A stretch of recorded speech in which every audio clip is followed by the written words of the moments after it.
De las primeras secuencias que se conocen como tales, las hizo este famoso Walter Carlos, que es un compositor que conectaba un montón de sintetizadores analógicos, los sincronizaban con una cosa de ingeniería electrónica bien complicada y ponía a sonar un montón de sintes, que a veces los sintes tenían solo una nota de polifonía. Este Walter Carlos fue muy famoso porque hizo música clásica con sintetizadores.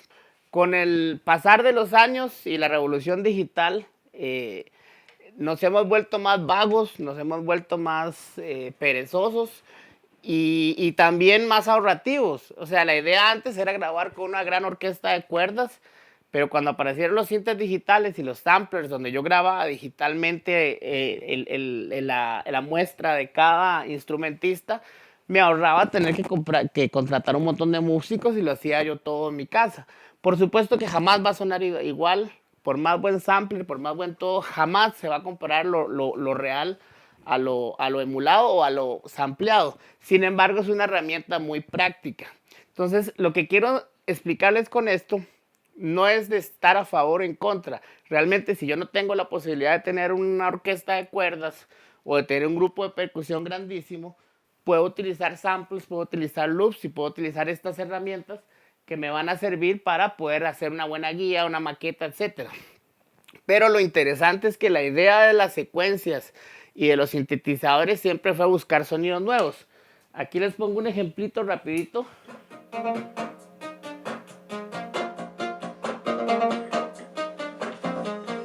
Ese grupo se llama Kraftwerk, es del principio de los 80 y todo lo hacían con calculadoras. Una calculadora de bolsillo, de hecho la canción se llama así, con un proceso de circuitos, sacaban la música y era esto.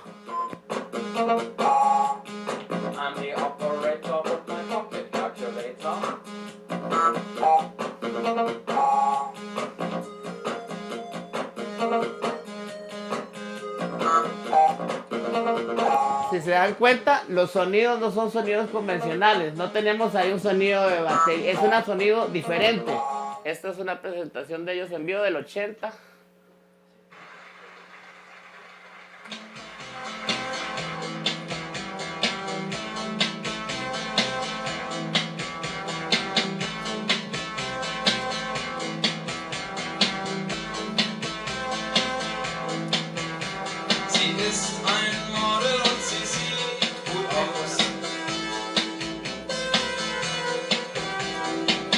Entonces, la idea de todos estos instrumentos era tener sonidos diferentes, sonidos nuevos. La idea de los Moogs eran tener sonidos nuevos, sonidos, si quería una trompeta, contrataba un trompetista.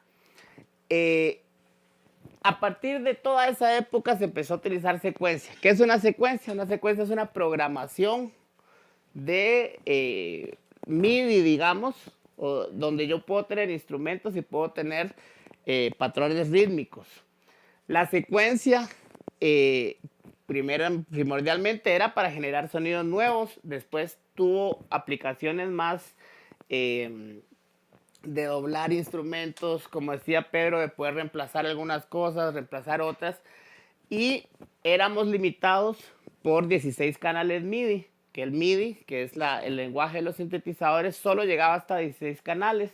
Para poder tener más canales se necesitaba un convertidor, en fin, era un proceso bastante complicado, incómodo, sin embargo las bandas lo usaban y los proyectos lo usaban. Si ustedes se acuerdan, bueno, grupos como Depeche Mode, yo trabajé en un concierto de Depeche Mode en el 94, fui técnico, jalachunches la verdad, pero y por ejemplo tenían debajo de la tarima 24 sintetizadores Akai, donde cada teclado era un sonido.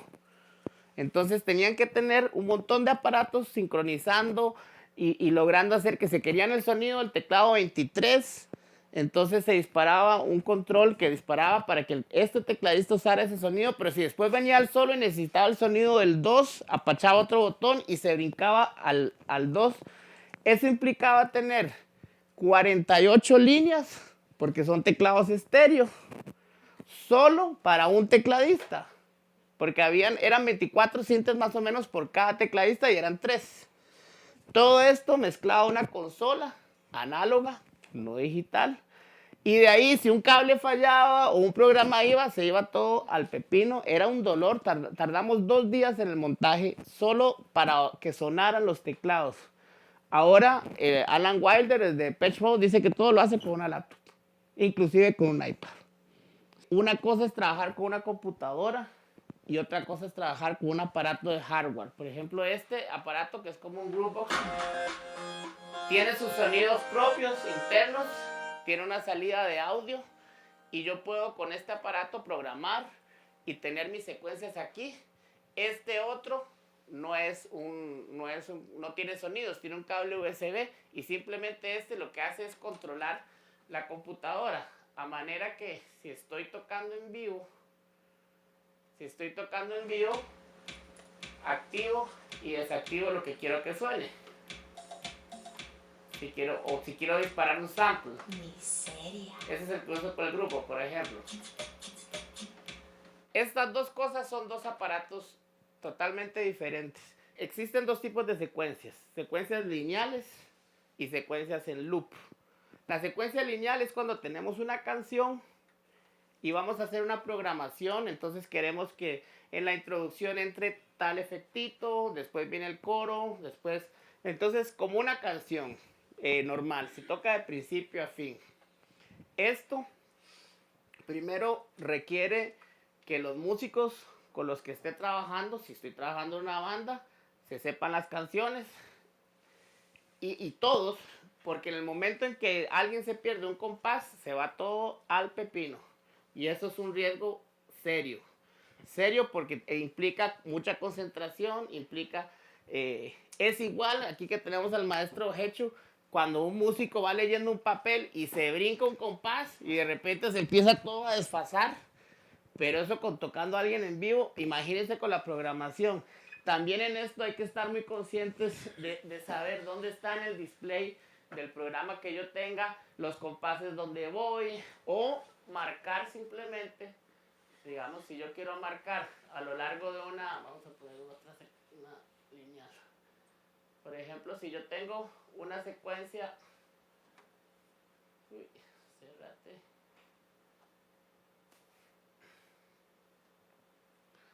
si yo tengo una secuencia como esta, sin saber exactamente los instrumentos que tengo, yo puedo ver que en este sector hay más instrumentos, hay más instrumentación, en este es menos, aquí se van saliendo. Entonces eso realmente visualmente uno puede guiarse.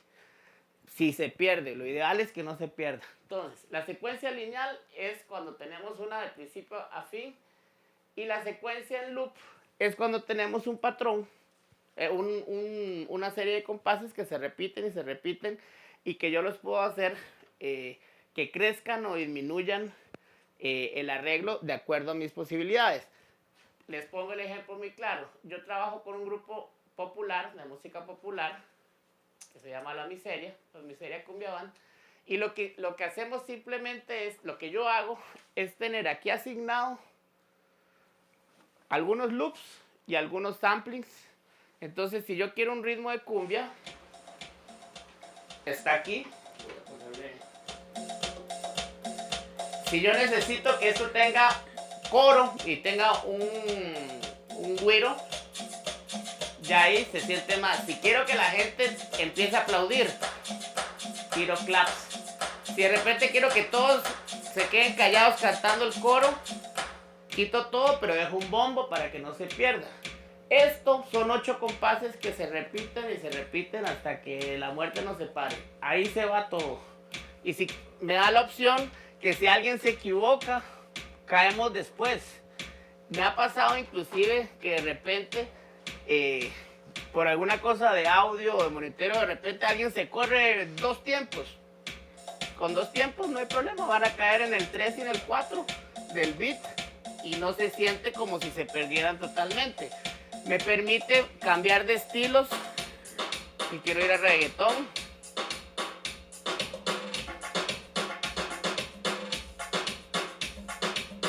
o simplemente quedar en eso.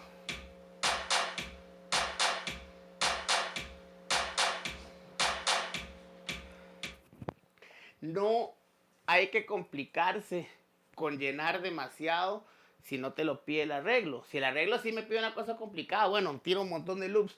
Pero si no, no. Esto pensando, digamos, en la música comercial con la que yo trabajo, realmente él me ha dado cuenta que en un coro, con un clap, se cambia la gente, con doblar el güiro.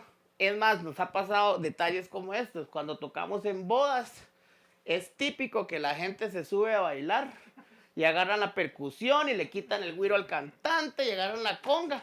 Entonces en ese momento, ¡ploc!, disparo el güiro y sigue sonando porque el otro toca a cualquier lado y pasa. Y el güiro, que es un instrumento que además tiene muy, suena duro, suena duro.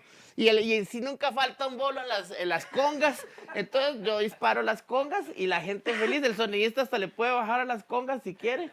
A la hora de una programación de una secuencia, primero, no siempre tenemos la opción de programar nota por nota cada instrumento o cada patrón, digamos, hablando rítmicamente. Vamos a hablar primero de ritmos. Aquí estoy usando Reason, pero esto es aplicable a cualquiera. O sea, yo uso Reason por maña, pero esto se puede hacer en cualquier programa, en Live, inclusive en los programas, en Pro Tools, en Cubase, en Logic. Pero, por ejemplo,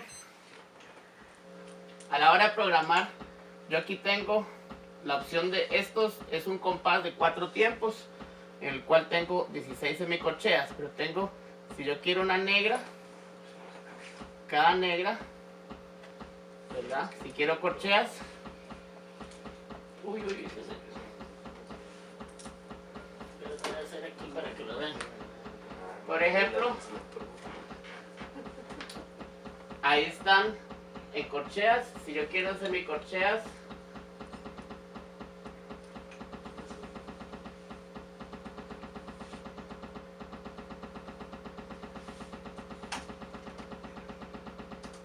entonces, a la hora de la programada de esto, yo puedo escoger los sonidos específicamente, ver si el bombo tiene más resonancia o menos resonancia, o también puedo utilizar loops. Cuando utilizo un loop, voy a tener todo un patrón musical, todo un patrón rítmico, perdón, ya hecho. Okay, ¿qué instrumento suena ahí, aparte del güiro? Hay un bombo, hay una conga.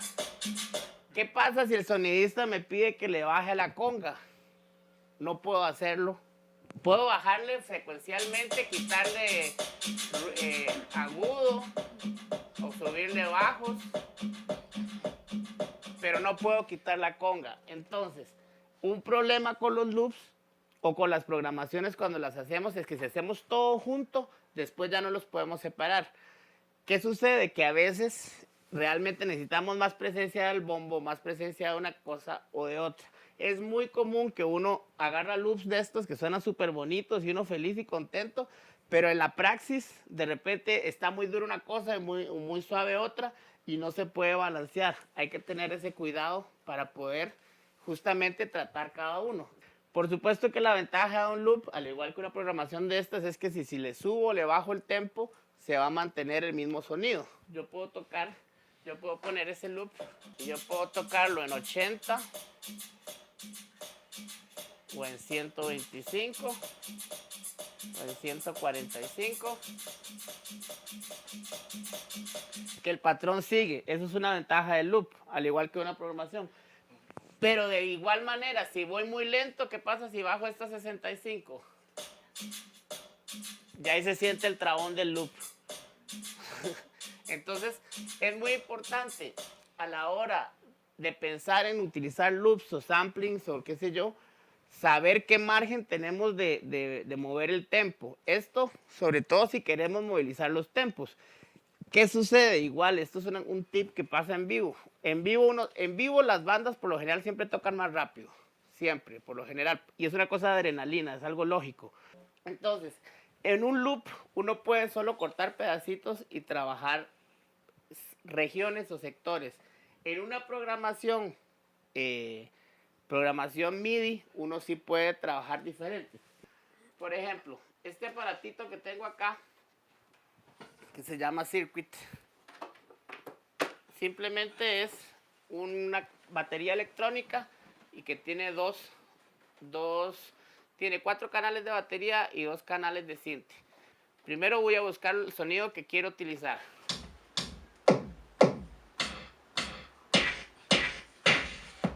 Todos estos samples los trae el aparato y yo puedo cargarle otros. Esto con cualquier Groovebox o cualquier batería electrónica. Tiene unos bancos de sonido. Pero por ejemplo, si yo quiero este bombo, entonces en este tipo es muy fácil programarlo porque nada más uno le asigna. Ahí lo puse en negras. Ahora, si yo por ejemplo voy a poner un redoblante,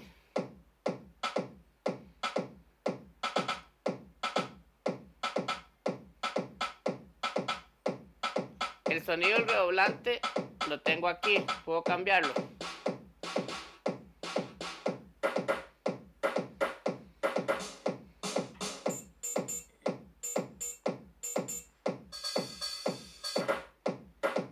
Dejamos ese para que suene así como reggaetón. De ahí hacemos en un hi-hat.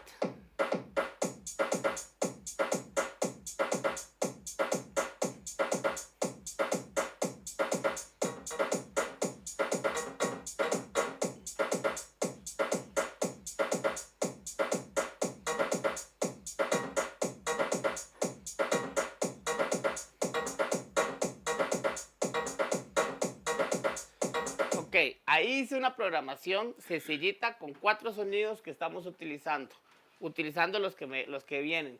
¿Qué pasa con esto? Que suena absolutamente robótico y programado. Ahí está el detalle de la programación de las secuencias cuando utilizamos una programación, ya sea aquí o allá, digamos. Yo puedo jugar perfectamente con los volúmenes. Por ejemplo, vamos en orden. Ese bombo quiero dejarlo afuera para que tenga presencia. Pero si no me gusta la afinación, todos tienen los mismos programas. Yo puedo hacerlo más grave o más agudo. Puedo quitarle que sea más seco, que no tenga tanta colita. Porque hay de boom, más seco. Puedo meterle distorsión si quiero que sea más heavy.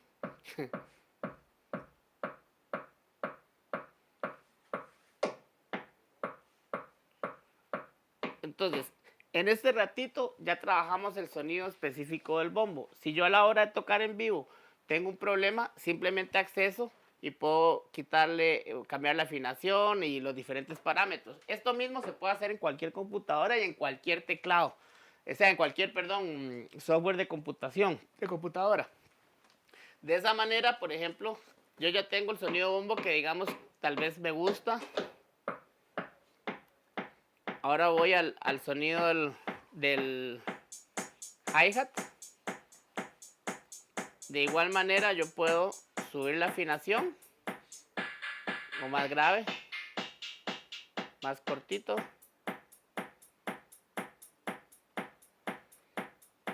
Veamos el del redoblante.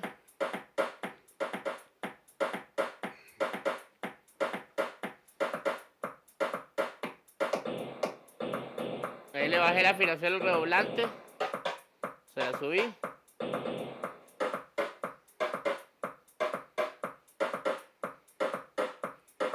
Y esto es algo importantísimo.